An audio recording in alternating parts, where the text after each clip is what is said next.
Welcome to the deep dive.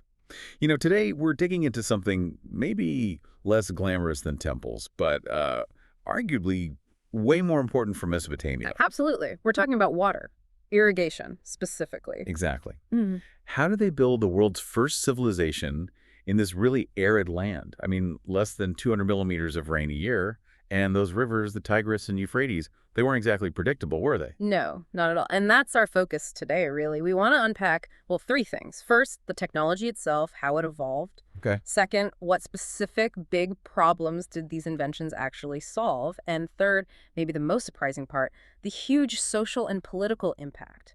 Think urbanization, even the very first laws about water. Right, the ripple effects. So where do we start? Way back. Let's go right back to the beginning, maybe around 6000 BCE. The first attempts were, well, pretty simple. Archaeologists call them wild channels. Wild channels, so just basic bitches. Yeah, pretty much. Just, digging ditches and building up banks to try and catch some of that flood water when the river surged. They called it rough flooding. Sounds rough, but effective. Surprisingly so, yeah. Boosted crop yields by about double right off the bat. Crude, but it worked. Okay, double is significant, but relying on floods seems risky. Exactly. That's where the real innovation starts. They needed control, not just luck. And this leads to the first big technological leap forward, the shadoof, around 2900 BCE. Ah, the shadoof, I've seen drawings. It's Mhm. that lever thing, right, with a counterweight. That's the one. Simple, elegant, but revolutionary.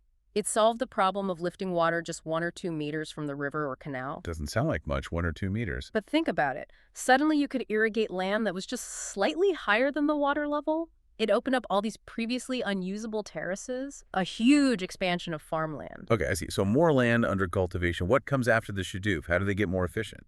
Right, efficiency and scale become the next challenge.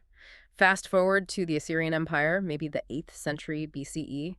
They developed something quite advanced, the cow-drawn chain lift. Cow-drawn, okay. Animal power enters the picture. And it's a game changer. One of these devices could irrigate half a hectare in a single day. That's the work of maybe 20 people. 20 laborers replaced by one machine and some cows.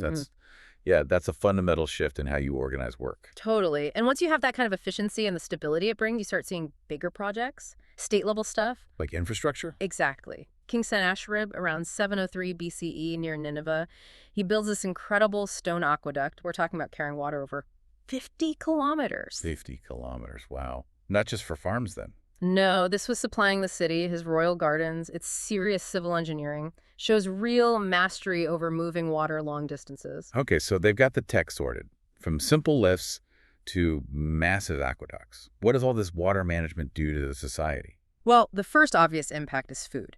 A massive, reliable food surplus. Sumerian farms were pulling in 1,200, even 2,000 kilograms per hectare. How does that compare? Get this. It was about 1.5 times the yield they were getting in Egypt at the same time. 1.5 times Egypt. Okay, that's a serious advantage. What does that surplus buy them? It buys them cities. It frees up labor. People didn't all have to farm anymore, so you get artisans, soldiers, priests, administrators. This fuels rapid urbanization. Right. More people moving off the farm. Significantly more. By about 1800 BCE, something like 20% of the population in Mesopotamia lived in cities. The world average then, less than 5%. 20% urban back then is huge. But managing all those people and the water systems feeding them, that must have created new problems. Huge organizational challenges. And this is where you see the state really step in. Irrigation isn't just farming, it's power, it's control. Which brings us to the law, right? Hammurabi's Code. Precisely. It's no accident that water management is right there in Hammurabi's laws. Articles 265 to 277, they're incredibly specific. Penalties for damaging a dam, for negligently flooding your neighbor's field. Serious penalties. Oh yeah, including the death penalty in some cases. It shows just how critical controlling water was. This is basically the birth of organized water administration. The technology literally forced them to invent new ways to govern. It's really incredible. They're creating the blueprint for managing water for complex society that we kind of still use. But it wasn't all perfect, was it? There was a downside. There was a huge one they never really solved. Salinization, salt buildup in the soil. All that irrigation in a hot, dry climate. Exactly. Lots of water, high evaporation rates. The water evaporates, but the salts dissolved in it get left behind in the soil. Year after year, it accumulates. And that affects the crops. Dramatically. We have evidence, like from Lagash, showing soil salt levels jumping from maybe 0.1% up to 0.6%. That's devastating for crops like wheat and barley. It eventually crippled agriculture in the southern heartland. So their greatest achievement, mastering water, also contained the seeds of its own, well, limitation at least. You could say that. It forced a major shift of population and power northward over time, away from the salt-damaged lands. Shows the limits of trying to just conquer nature, perhaps. So here's a thought then.